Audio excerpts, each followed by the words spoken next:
It's still unknown, though, whether those children were reunited with parents, other family or otherwise transferred out of Health and Human Services custody, and the government has not answered questions about the circumstances of their release.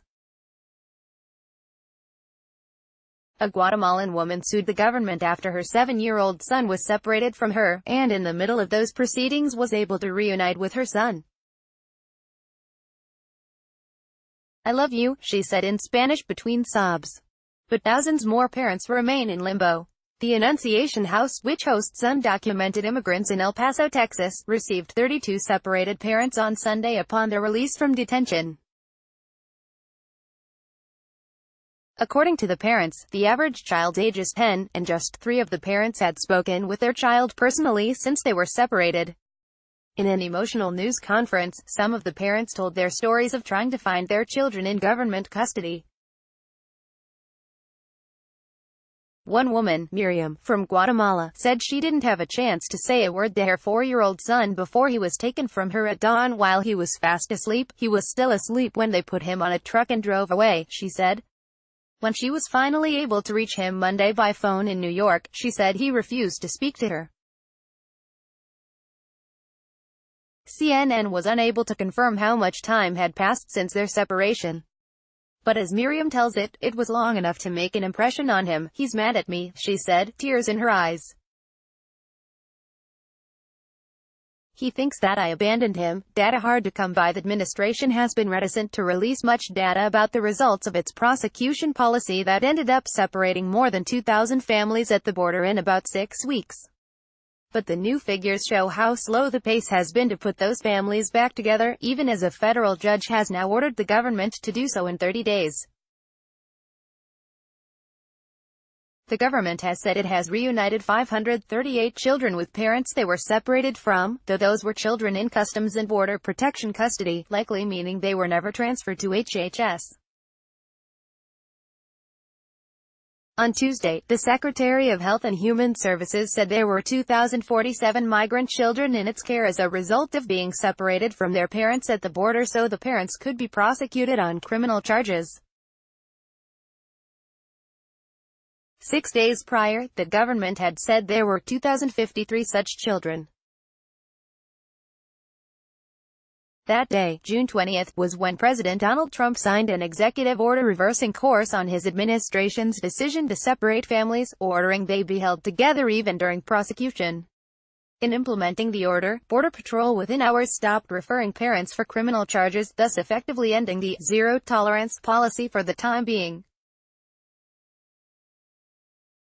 Late Tuesday night, a federal judge in California issued a nationwide order that required the administration to stop detaining immigrant families separately, aside from special circumstances, to reunify parents with children under the age of 5 within 2 weeks, and to reunite parents with any children aged 5 and over within 30 days.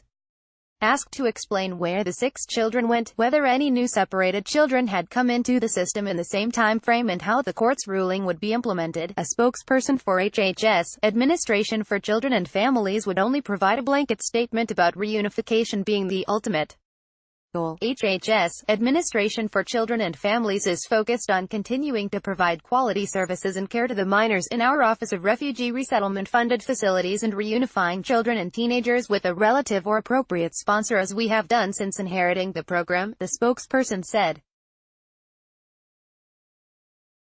Reunification is always the ultimate goal of those entrusted with the care of unaccompanied alien children, and we are working toward that for those unaccompanied alien children currently in our custody. In a conference call with reporters on Tuesday, a spokeswoman for HHS pointedly shut down a reporter asking whether the agency was still getting separated children from DHS, and said the agency would not be answering any data or policy questions on the call, only procedural ones. The Department of Homeland Security, which is detaining the parents who are separated from their children and runs any family detention shelters used to house parents and children together, did not respond to a request for comment about implementing the order Wednesday morning. A startling reality and his order Tuesday night. Judge Dana Sabra had strong words for the government's handling of the issue. "This is a startling reality. The government readily keeps track of personal property of detainees in criminal and immigration proceedings," Sabra wrote. Yet, the government has no system in place to keep track of, provide effective communication with, and promptly produce alien children. The unfortunate reality is that under the present system, migrant children are not accounted for with the same efficiency and accuracy as property. Once a parent was handed over to federal law enforcement for criminal charges, under the zero-tolerance policy, the children were given to HHS and treated under the same procedures as the more than 9,000 other migrant children in HHS care who came to the U.S. by themselves. But those procedures mean that releasing those children back to their parents has to go through a series of hurdles. They can either be reunited with parents when they are about to be deported, or if the parent is released from detention and applies to be a sponsor, under HHS rules.